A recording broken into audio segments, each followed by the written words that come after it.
Shalom. Apa kabar semuanya saudara? Tuhan Yesus itu baik, amin. Saya boleh melihat tangan-tangan yang bangga punya Tuhan Yesus. Boleh lambaikan tangan saudara. Kalau saudara tidak keberatan boleh jumpai 2-3 orang di kiri kanan saudara. Pegang tangannya, tatap matanya, katakan Annyeong Haseyo, bilang saudara.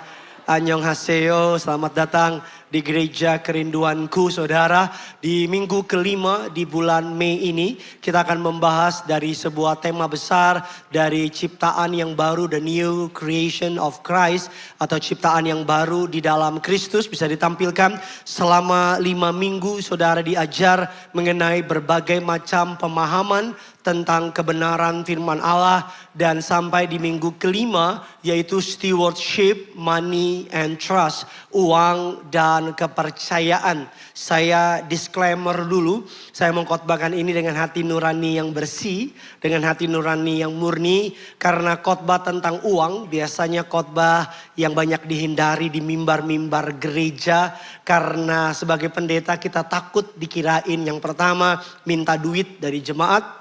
Dan yang kedua, kita takut dibilang tidak peka karena ekonomi lagi cenderung tidak mudah. Dan apalagi muncul di sana gambaran-gambaran pendeta-pendeta yang katanya kaya karena uang persembahan, yang katanya kaya karena perpuluhan, dan seterusnya. Saya tidak menafikan memang ada beberapa oknum yang tidak bertanggung jawab. Tetapi kalau pembahasan mengenai uang tidak ada di Alkitab, maka saya tidak akan never touch it. Saya nggak akan pernah sentuh, tetapi karena ada pembahasannya di Alkitab. Oleh karena itu izinkan saya mengajar saudara, dan kiranya khotbah ini boleh memperlengkapi saudara. Katakan Saya berjudul khotbah saya adalah In Money We Trust. In money we trust. Tentunya kita pernah dengar in God we trust. Ini in money we trust. Tentunya ada kalimat tanda tanya di sana. Ini bukan statement, ini adalah sebuah pertanyaan. Kalau uang bisa bicara, ada lagu dulu yang terkenal, kalau bulan bisa ngomong. Kalau uang bisa ngomong, kira-kira uang bakal ngomong apa sama kita? Kira-kira saudara, kira-kira. Nih saudara diam semua, pendukung Arsenal ya saudara ya. Yang tadi malam kalah adu bilnati saudara ya. Kalau uang bisa ngomong, kira-kira uang akan ngomong apa? Saya mencari beberapa kemungkinan. Yang pertama, kalau uang bisa ngomong, Tuhan kemungkinan uang akan ngomong demikian. I can add meaning in your life, but I'm not the meaning of life. I can add the meaning in your life, but I'm not the meaning of your life. Aku bisa menambahkan makna dalam hidupmu, tapi aku bukan makna dari hidupmu. Yang ngerti bilang amin dulu. Dikatakan uang adalah alat, aku adalah alat, aku adalah ujian. Uang itu tools, uang itu juga ujian. Saat kamu berpikir kamu memiliki uang, sesungguhnya uang yang memiliki kamu. Karena ketika kita mati, uang kita akan pindah ke orang lain. Betul apa tidak? Semua barang yang kita punya ketika kita mati akan tinggal dimiliki oleh orang lain. Rumah yang kamu punya akan dimiliki orang lain. Mungkin keluargamu, tapi generasi 3-4 ke bawah bisa jadi orang lain. Jam, mobil, dan seterusnya. And by the way, saya sudah siap sama respon saudara. Karena tadi pagi pun di Bekasi juga responnya semua awal-awal diam saudara. Bahkan ada orang baru mulai khotbah, judul baru dibuka, langsung dia pegang tasnya erat-erat. Karena dia bilang, ini pasti duit nih, pasti habis ini Gideon minta duit. No, saudara. Habis ini tidak akan ada persembahan 2 kali. Habis ini tidak akan ada bagi saudara yang ingin memberikan persembahan maju ke depan. Tidak akan ada seperti itu. Tapi sebagai gembala, saya ingin menyampaikan kebenaran firman Allah. Pembahasan mengenai uang sering dihindari di gereja. Bahkan ada beberapa pendeta yang ngomong dengan bangganya, saya tidak pernah khotbah soal uang, kelihatannya benar gitu.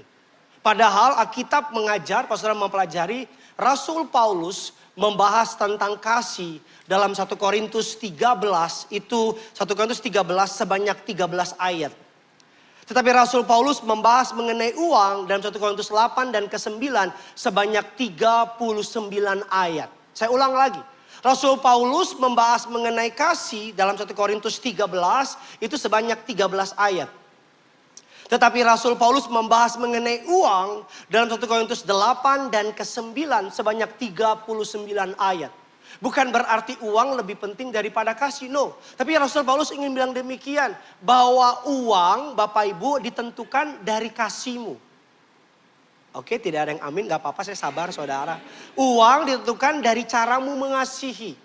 Karena ketika kamu mengasihi, maka kita suka dengar kan, ketika sentuh hatinya, maka dompetnya mengalir. Begitu kan? Ya kan saudara? Nah kalau kita melihat dalam Alkitab, Kisah Rasul 20 ayatnya yang ke-20 bilang demikian. Ini alasan kenapa Paulus ngajar soal uang. Mari kita baca 3, 2, iya. Sungguh pun semua kuberitakan dan baik di muka umum maupun di dalam rumah kamu. Ayat 27 kita baca. Sebab memberitakan seluruh maksud Allah kepadamu. Jadi ketika kita bicara mengenai uang, Bapak Ibu, Alkitab memberikan maksud Allah.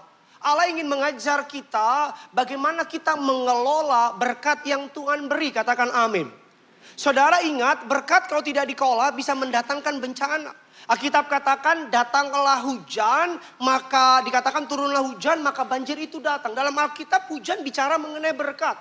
Tapi kalau tidak dikelola, hujan bisa jadi banjir. Begitu juga dengan uang. Entah berapa banyak uang, karena uang orang musuhan. Betul? Entah berapa banyak karena uang orang skip gereja. Dengan alasan saya harus lembur Pak Pendeta. Saya ngerti kalau saudara kerja sebagai pegawai dan saudara digaji dan gaji saudara di bawah rata-rata. Dan perusahaan saudara meminta hari Minggu, saya ngerti. Tapi sampai sekarang saya nggak masuk akal. Orang yang udah jadi bos, pendapatannya cukup besar. Tapi bisa pilih untuk Minggu nggak kerja. Tapi memilih kerja dibanding cari Tuhan. Padahal Senin sampai Sabtu Tuhan kasih waktu untuk kita bekerja. Katakan amin. Masa masih harus ambil waktu hari Minggu sih?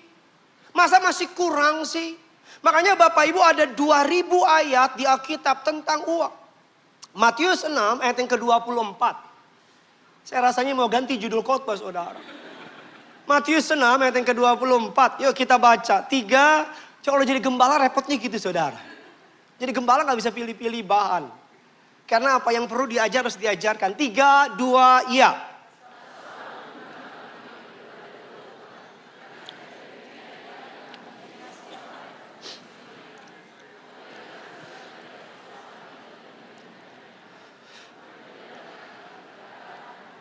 Kita mendapat informasi bahwa the greatest enemy of kingdom of heaven bukan iblis tapi Mammon. Mammon di sini bicara uang. Pernyataan Yesus menjadi sangat menarik karena Yesus meletakkan Mammon menjadi kompetitor daripada Allah sendiri. Seringkali kita pikir kompetitor Allah itu adalah iblis. Tapi di sini kita lihat bahwa kompetitor Tuhan itu adalah Mammon. Dan kalau yang muncul iblis depan rumah kita pasti dalam nama Yesus setan keluar, betul? Tapi kalau yang muncul uang, dolar, kita akan bilang dalam nama Yesus, masuklah dan tinggallah. Betul apa tidak? Kalau yang muncul kuntilanak, pocong, setan, kita akan bilang, oh darah Yesus protect my house. Tapi kalau yang muncul dolar in God we trust, 17.900 itu, kau akan mulai nyanyikan, mari masuk. Masuk ke dalam dompetku, datang sekarang. Tuh. Ada orang datang dan tinggal. Makanya kita suka dengar uang itu gampang masuk susah keluar. Apalagi di tangan istri kita. Dia masuk, makanya Alkitab katakan seperti bapak sayang anaknya, bukan seperti ibu sayang anaknya. Karena bapak-bapak murah hati, ibu-ibu kurang murah hati. Kalau bapak ibu-ibu minta, ma, ini, kalian udah habis? Gak ada. Kalau Tuhan seperti ibu-ibu repot kita. Tuhan tolong aku, kemarin gimana? Habis, udah. Seperti bapak sayang anaknya. Bapak yang bilang, pak minta pak. Jangan bilang-bilang mama ya. Dari ketawa-ketawa kita persatuan bapak-bapak semua di sini. Sama kita semua.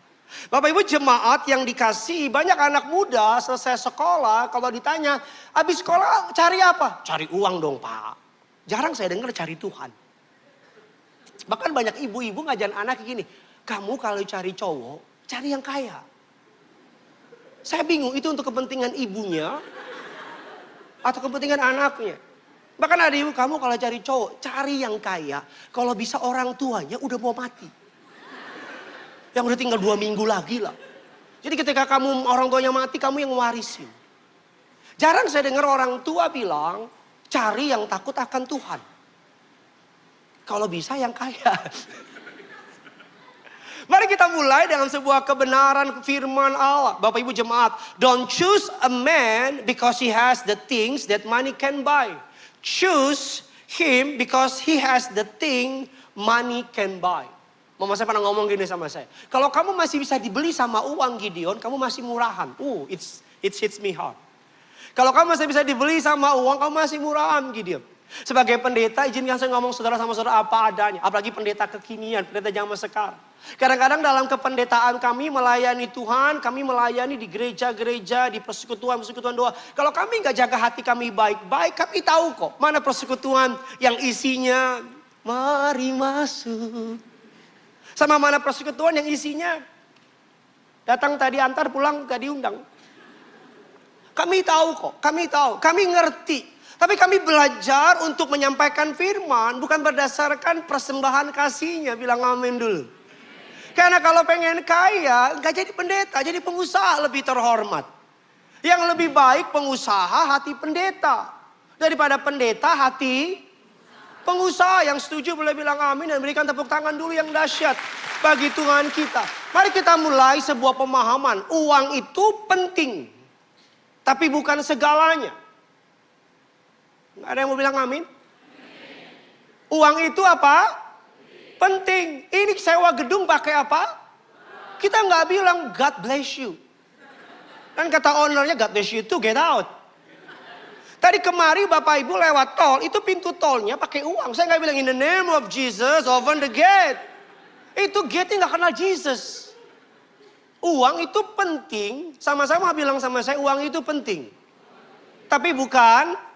Jadi orang yang bilang uang itu nggak penting, cuma 2 kemungkinan. Nggak punya uang, atau memang dia nggak ngerti. Uang itu penting.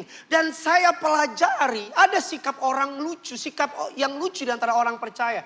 Ketika miskin, mereka berkata uang itu jahat. Uang itu jahat. Tapi ketika mereka diberkati Tuhan, kaya, mereka bilang puji Tuhan, uang itu berkat. Jadi uang itu kalau kita lagi miskin, kita bilang uang itu jahat. Tapi kan kita lagi kaya, kita bilang uang itu berkat. Dan celakanya mari kita jujur. Dalam Wahyu 5 ayat yang ke-12. Sebelum saya masuk membahas apa yang ingin sama. Wahyu 5 ayat yang ke-12. Kita baca sama-sama. 3, 2, iya.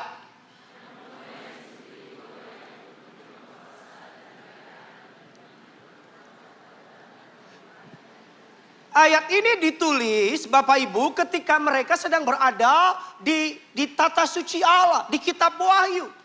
Ayat ini bilang bahwa anak domba Allah yang disembelih itu layak menerima kuasa. Number 1. Dan yang kedua adalah kekayaan. Kuasa, kekayaan, hikmat, dan kekuatan. 4 hal ini kalau tidak dapat dikendalikan dengan baik bisa bahaya.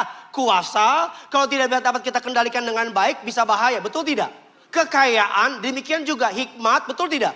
Kekuatan. Jadi kalau saudara berpikir Tuhan tidak tertarik dengan kekayaan, saudara salah. Bukan berarti Tuhan butuh uang kita. No. Tetapi Tuhan dapat memakai kekayaan kita untuk hormat, kemuliaan bagi nama Tuhan. Amin. Saya mau bilang, uang itu sementara tapi dampaknya bisa kekal. Amin kayak apa gitu? Uang itu sementara tapi dampaknya bisa kurang semangat. Uang itu sementara tapi dampaknya bisa. Apa maksudnya? Uang ini sementara. Nilainya apalagi rupiah. Aku cinta rupiah. Biar dolar. Ini uang kan kursinya beda-beda. Apa yang dimaksud uang sementara? Kamu kasih uang buat makan, buat nongkrong, buat minum. Mohon maaf paling top keluar di toilet. Tapi kamu kasih uang, tolong orang miskin, bantu janda miskin, bantu pekerjaan Tuhan dan seterusnya. Dampaknya kekal. Saya berdoa satu hari ketika kita nanti masuk surga, bilang amin dulu. Ada yang mau surga malam ini? Halo? Siapa yang mau masuk surga? Siapa yang mau segera habis pulang ibadah? Saya mau aja saya. Nggak ngadepin jemaat-jemaat diem-diem kayak lo lagi gitu. Saya baru ketika kamu nanti masuk surga, ada orang yang nunggu depan pintu surga ngomong gini, Pak, makasih ya. Makasih apa? Berkat Bapak, saya terima Yesus. Saya kan bukan pendeta, saya cuma nyemat kerinduanku church. Waktu Bapak kasih persembahan, uang Bapak dipakai gereja untuk nginjilin orang-orang. Berkat uang Bapak, saya terima Yesus. Makanya Alkitab bilang ikatlah persahabatan dengan menggunakan mamon. Maksud ayat ini bukan lu suap orang Bambang. Maksud ayat ini uang itu netral. Sama-sama bilang sama saya, uang itu netral. Uang itu kayak pisau. Di tangan istri saya tom yum. Di tangan orang jahat jadi apa? Copet, rampok. Uang itu benda mati. Tetapi yang lucu, pertanyaan sederhana. Kamu yang milikin uang atau uang yang milikin kamu? Cirinya gampang. Kalau nggak ada duit, biasa kan gitu kan awal bulan kan sukacita semua. Sungai sukacitamu. TK 31 kan, baru gajian dong. Mengalir dalamku. Oh yes. Baru gajian. Coba minggu keempat kemarin tuh. 5 minggu kan minggu keempat paling menderita kan. Tanggal 23, 24. Ku telah mati. Tinggalkan. Apalagi kalau makin berat lagi udah. Dalam Yesus kita bersaudara. Pinjem dulu, pinjem dong, pinjem. Bapak Ibu jemaat yang dikasih Tuhan. Bawa uang. Bapak Ibu jemaat yang dikasih Tuhan. Uang adalah benda mati. 1 Tawarik 29 ayat yang ke-14 mengatakan demikian. Mari sama-sama kita baca. 3, 2, iya. Siapakah? Dan siapakah? Sehingga kami mampu memberi sukarela seperti ini. Sebab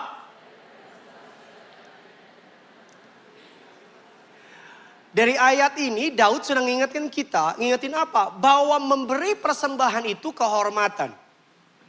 Nggak semangat. Memberi persembahan itu kehormatan. Mengembalikan perpuluhan itu mengembalikan. Itu haknya Tuhan. Jadi jangan ngerasa kamu yang master. Tuhan yang kamu kasih kayak kita makan di restoran tuh. Nih. No.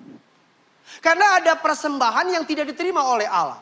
Ananias, Safira. Alkitab mengatakan Allah menolak persembahan mereka. Kain dan Habel. Allah menolak persembahan mereka. Jadi kalau saudara memberi persembahan dan Tuhan terima is a blessing. Amin. Karena nggak semua orang loh, banyak orang. Karena memberi bukan soal banyak duit. Ada orang banyak duit, pelitnya minta ampun. Setan pun ketemu dia sungkem. Setan bilang gila perasaan gue sama setan lebih pelitan dia. Betul tidak? Karena memberi dan kedua, memberi itu harus sukacita, sukarela. Saya mau bilang sama saudara, kalau saudara memberi persembahan di gereja dengan tidak sukarela, dengan tidak sukacita, ambil uangmu, gereja ini tidak butuh uangmu dan Tuhan tidak mau duitmu. Saya ulang sekali lagi, kalau saudara memberi persembahan di gereja dengan tidak bersukacita, dengan tidak sukarela, ambil duitmu, gereja ini tidak butuh duitmu dan Tuhan tidak mau uangmu. Tapi kalau kamu memberi bagi pekerjaan Tuhan, senyum. Oh, nggak mau kasih ya? Nggak mau ya. Bapak Ibu jemaat yang dikasih Tuhan, memberi harus sukacita. Karena bukan soal rupiahnya, bukan soal angkanya. Jangan memberi gini nih. Kita kembalikan persembahan kita.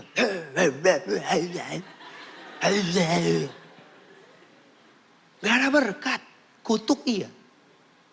Tapi memberilah dengan ku bawa korban syukur ke tempat kudus-Mu Tuhan, hatiku limpah dengan syukur.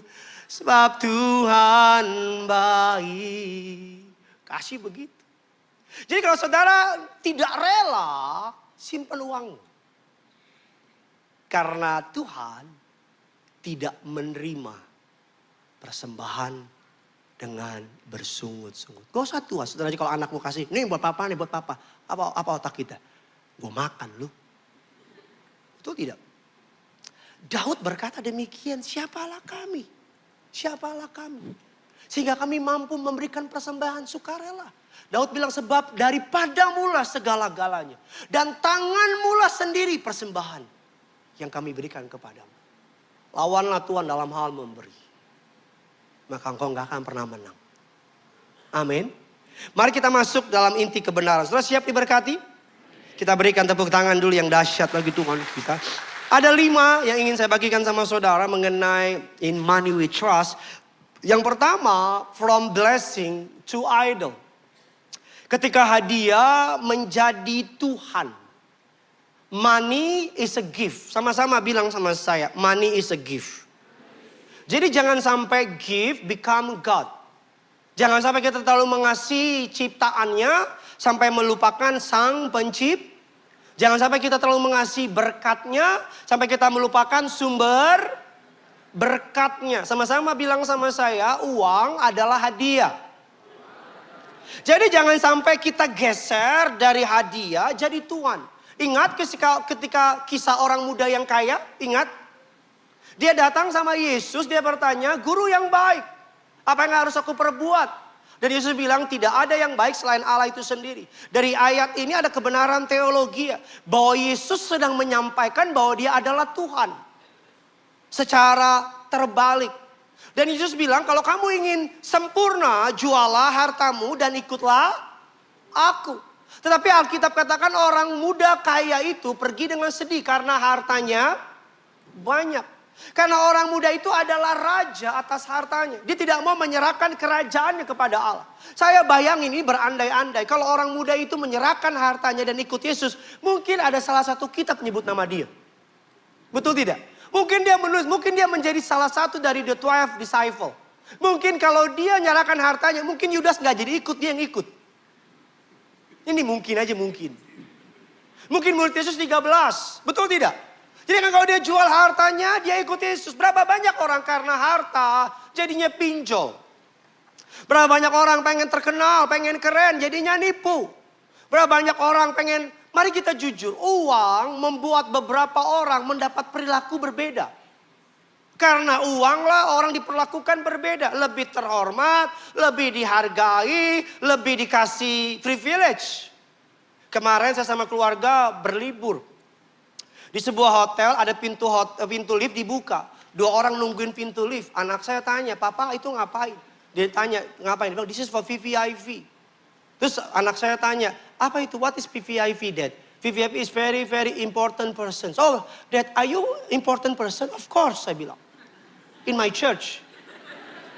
In here nobody know me, saya bilang. Oh, terus anak saya tanya, how come people can be very, very important persons? Istri saya bilang, because they are rich. Karena rich dapat perlakuan, orang itu datang, turun dari Rolls Royce-nya, masuk dikawal, pintu lift ditahan khusus buat dia. Dan anak saya bilang, aduh papa, you are rich kan? Of course, by faith. Ini kalau Gading Inggris gampang nih. Kalau Bekasi rada gak nyambung nih. By faith. Anak saya tuh berpikir saya, papanya, orang paling kaya di dunia. Nah, kami pernah jalan ke Plaza Indonesia yang tempat parkiran mobil-mobil Ferrari. Papa, beli Ferrari. For you, for me, for Ade and Mami. 4. Saya bilang gini, ginjal papa cuma 2. Kalau 4, let's talk about it. Berapa banyak orang tua yang ngajarin anaknya, kamu kaya, kamu kaya, kamu kaya, kamu kaya. Saya selalu bilang sama saudara jemaat yang dikasihi Tuhan.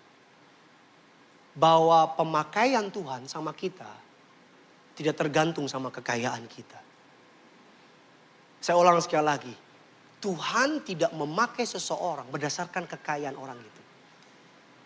Ingat kisah 5 roti 2 ikan? Hoi! Dan uang aja, oh diem. Ingat di Mati 2 ikan? Yesus tuh, dia nggak nanya, dia nggak bilang gini, pet, sini pet. Tinggal berapa duit pet? No. Yesus dengan enteng ngomong begini. Kasih makan mereka. 5.000 orang, belum laki-laki, belum perempuan. Belum orang Batak lagi. Kalau ada orang Batak udah langsung dibungkus sama dia. 5.000 orang, oh, hitung gampang aja, 15.000. Yesus gak pusing tuh. Karena kenapa? Kalau Tuhan mau pakai orang, Tuhan gak lihat nilai rekeningnya. Tuhan lihat hati orang itu. Karena kekayaan, kemuliaan datang dari Tuhan.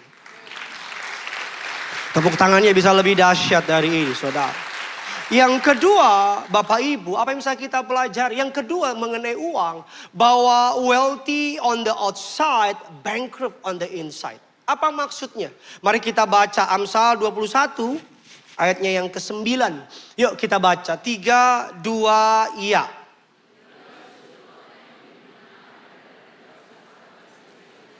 Kalau kita baca ayat ini, kita nggak akan mengerti. Tapi kalau kita mengerti konsep Timur Tengah, bahwa orang kalau punya loteng, berarti kemungkinan besar dia kaya.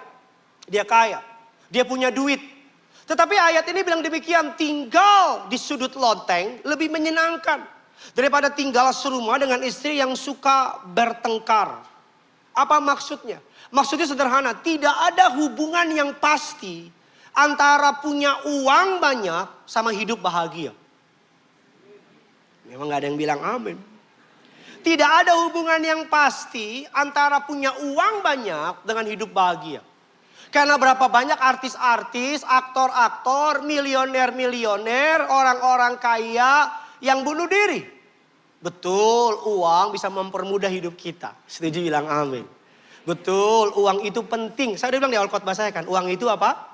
Tapi bukan segalanya. Adik-adik muda, perempuan.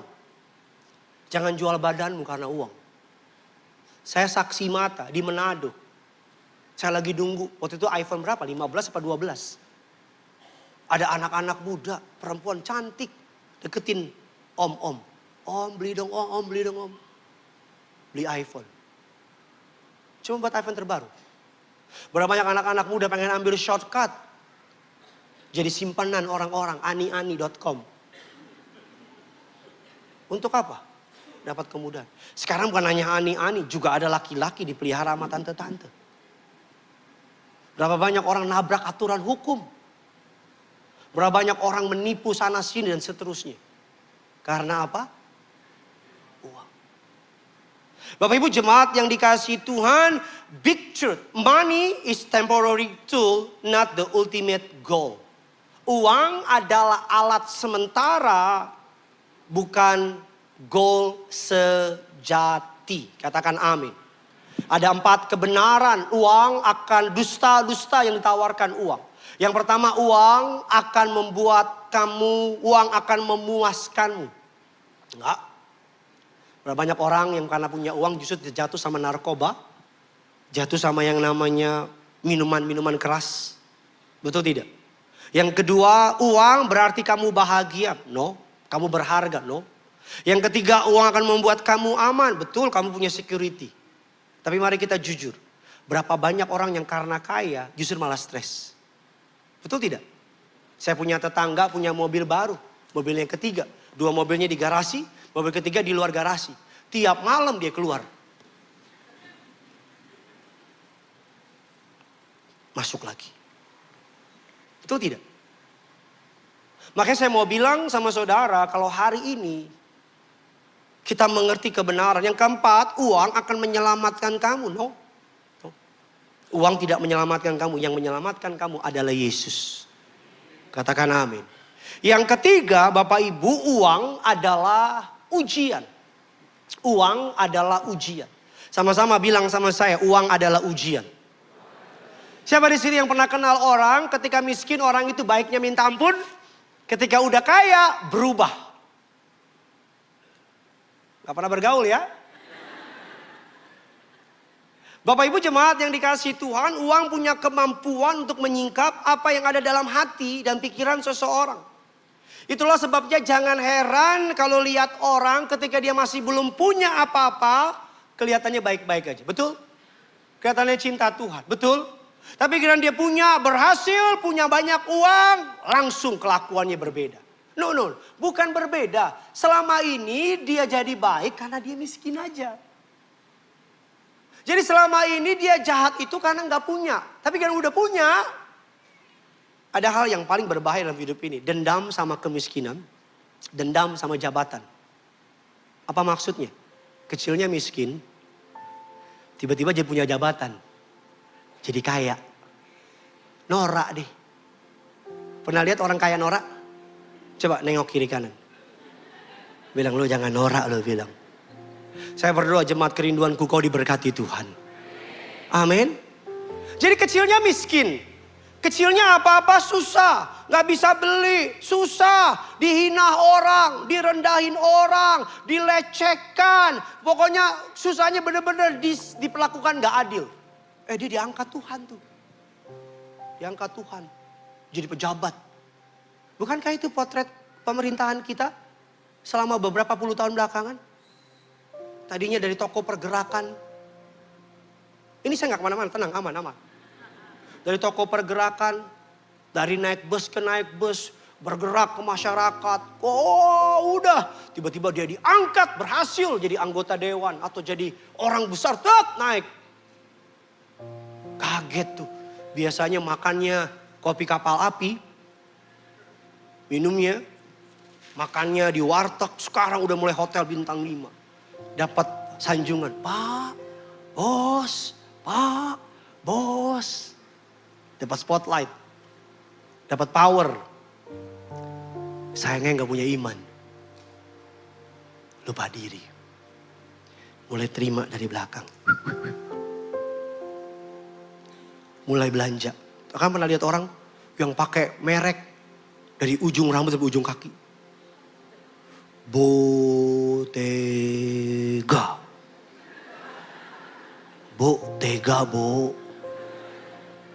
Hermes.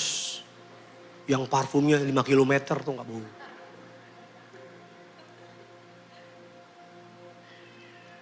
Saya kecil miskin. Miskin jual koran. Sekarang saya gak bilang diri saya kaya, no. Tapi saya ngerti kok. Ketika punya duit, kalau gak punya pengendalian diri, bisa lupa diri. Betul gak? Pengen beli. Sudah kalau dijual juga saya beli. Sombong amat nih Gideon, no. Makanya ada istilahnya yang namanya explosive buyer atau buying atau beli apa saya lupa namanya, itu ibu-ibu yang tahu.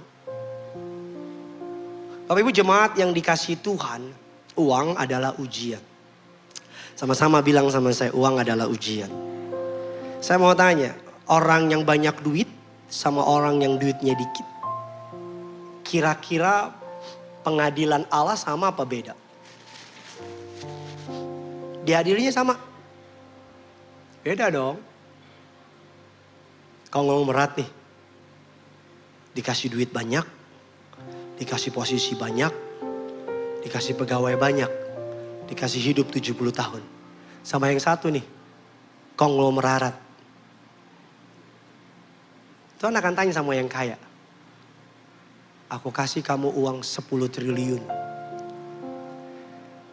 Asisten 20. Tinggal di penthouse di berbagai negara di dunia. Apa yang udah kamu lakukan untuk pekerjaanku? Apa yang udah kamu lakukan untuk pekerjaanku? Betul tidak? Makanya Spider-Man bilang demikian. With the great power. Gak pernah nonton? Comes great responsibility. Saya gembala. Tanggung jawab saya beda. Sama yang bukan gembala. Kamu ayah. Tanggung jawabmu beda sama yang jomblo. Kamu yang hari ini dikaruniakan kekayaan lebih. Sebagai gembala dari gereja ini. Pesan saya. Perhatikan kemana uangmu pergi. Adakah menolong orang miskin? Adakah menolong pekerjaan Tuhan? Adakah membantu orang-orang yang kekurangan atau tasmu 70? Karena ketika nanti kita dipanggil Tuhan, Tuhan gak akan panggil tas kita, panggil tas. Dia akan bersaksi. Tas bilang, tas maju. Saya Hermes, kulit buaya darat. Tuhan tanya, sudah kemana aja kau? Tas Hermes bilang, aku bolak-balik masuk mall-mall dan gereja. Kalau di mall selalu terbuka kancingku. Tapi kalau di gereja tertutup terus. Tapi Tuhan akan tanya, harta yang Tuhan kasih sama kamu, jiwa-jiwa yang dimenangkan oleh harta yang Tuhan titipkan sama kamu, akan bersaksi buat kamu. Akan speak for your name. Akan ngomong. Uang adalah ujian. Makanya Zakheus, kita mengerti kisah Zakheus ayat yang ke-8 dan ke-9, kita baca yuk sama-sama. Kitab Lukas 19. Mari kita baca 3, 2, iya.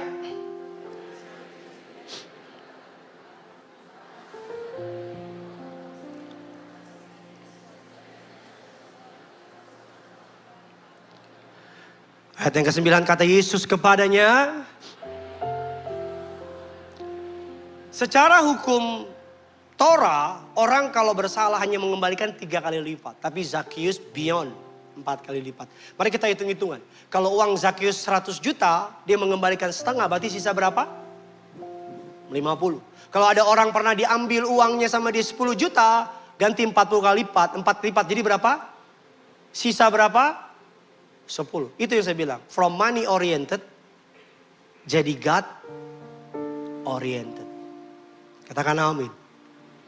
Bapak Ibu jemaat yang dikasihi Tuhan, bahwa uang saudara bukan tujuan akhir. Tapi uang saudara dan saya adalah alat untuk memenangkan sebanyak mungkin jiwa bagi pekerjaan Tuhan. Saya apresiasi saudara, karena persembahan saudara, rumah di Wamena bagi anak-anak jalanan hampir selesai. Ada foto-fotonya? Karena persembahan saudara. Karena uang persembahan saudara lah yang saudara berikan bagi pekerjaan Tuhan. Bapak Ibu, hampir selesai. Kita sedang bangun dapur dan bangun tempat mandi mereka. Mereka ini tadinya Bapak Ibu di jalan umum, di jalan raya. Tidur di tempat-tempat umum. Tapi karena persembahan dari umat. Wamena itu mayoritas Kristen. Tapi hampir banyak gereja menutup mata. Di saat yang lain di luar Kristen bergerak dengan masifnya untuk memenangkan mereka. Tapi kita gereja sibuk dengan yang di dalam-dalam doang. Berkat persembahan saudara. Makanya goal dari gereja ini adalah saudara yang jemaat gereja ini yang terdaftar, saudara bisa melihat persembahan gereja. Keluarnya kemana, masuknya kemana. Biar saudara tahu uang gereja itu kemana. Biar saudara mengerti, oh iya uang gereja ke sini. Kalau saudara sudah memberi persembahan tapi saya yang makin kaya, saya yang makin mobil saya bukan lagi 2 pintu tapi gak ada pintu. Maka saudara boleh datang dan bilang sama saya, Pak Pendeta, what are you doing with God's money? Tapi kalau saudara lihat gereja kita 4 cabang sekarang. Dalam bulan Juli akan segera buka yang di Cibubur. Dari pagi sih orang tepuk tangan dengar ini saudara. Tenang kok, habis ini gak akan diminta uang nih, tenang saudara. Tenang. Tasmu jangan kok kepit dari awal. Rencana Tuhan tidak tergantung dari seberapa besar uang yang di tangan saudara. Alkitab katakan ada orang kaya yang bodoh dalam Alkitab. Kenapa dia bodoh? Bukan karena kaya. Mari kita baca ayatnya, Lukas 12 ayat yang ke-20. So diberkati, amin. Yuk kita baca, 3, 2, iya.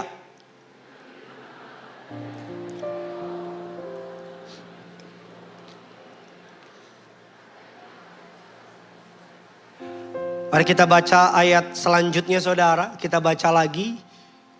Klik lagi beberapa ayatnya. Lalu katanya inilah yang akan aku. 1, 2, aku 3 lebih besar dan aku 4 menyimpan dalam segala gandum dan barang-barangku. 5 dari seluruh judul perikop ini Bapak Ibu 11 kali orang kaya ini bilang aku. Masalahnya bukan kekayaan, tapi masalahnya orang kaya ini memikirkan kekayaannya untuk dirinya sendiri. Aku. Maka dia berkata, sudah ada padamu harta, tidurlah dengan nyenyak. Apa kata Tuhan? Hai orang bodoh, malam ini juga ku cabut nyawamu. Untuk siapakah harta yang banyak itu? Yang ngomong dia bodoh bukan manusia, tapi siapa? Tuhan. Siapa yang mau dibilang bodoh sama Tuhan, angkat tangan. Karena kalau Tuhan yang bilang bodoh berarti udah susah, gak bisa ditolong gitu. Maksudnya apa? Cari duit harus. Kerja keras wajib. Tapi jangan lupakan. Uang bukan tujuan akhir. Uang adalah alat untuk kita dapat pakai untuk kerajaan surga. Amin. Kamu yang masih skip hari Minggu karena bisnis, karena networking. Aduh Pak Pendeta, saya Minggu gak bisa gereja. Mau main golf sama teman-teman, networking. Manusia punya networking, sama Tuhan kau gak punya networking. Kamu main golf nih, kau pukul. Cus. Tuhan bisa loh, bolanya muter kena kepalamu. Bisa. Cuman Tuhan bukan kayak saya. Kalau Tuhan kayak saya pasti kena kepala. Ada 7 hari dalam seminggu. Senin, Selasa, Rabu, Kamis, Jumat, Sabtu. Cari duitlah. Carilah.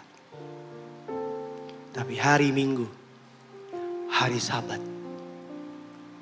Jangan otak-atik. Cari Tuhan. Bukan berarti Senin gak cari Tuhan.